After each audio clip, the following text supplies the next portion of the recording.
Time now for Royal Watch with The Sun. Let's join the legendary Arthur Edwards, The Sun's royal photographer for 40 years.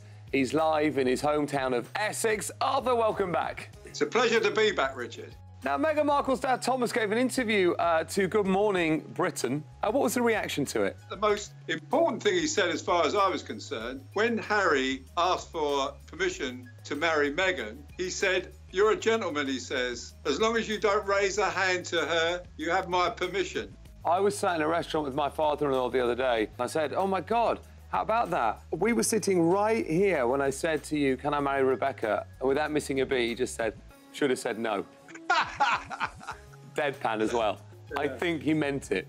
Harry's views on Donald Trump were give him a chance. Is that right? Yeah, he said that about Donald Trump. He said give him a chance. And I think that's a pretty fair answer. And Donald Trump's coming to the country in a couple of weeks' time, I bet in 3 weeks' time. And his first stop is going to see Her Majesty the Queen, which is pretty important. You know, we have to remember he is the President of the United States. We have to forget the person he is, and of course the Queen will, but the public won't. I'm sure there'll be demonstrations outside the palace, but the Queen will just be perfect. She'll greet him, she'll talk about the weather, and she'll talk about her horses, and he'll talk about his golf clubs and, you know, locking up the kids. When I saw those kids in that thing, it choked me up a bit, you know, and people crying on television here about it, you know. It's quite a shocking thing, but, you know, he's changed his mind again, thank God.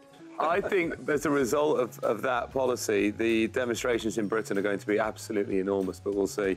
Arthur, you're the best. Thank you, and we'll see you next week. Take care, Richard. Bye-bye. See you next week.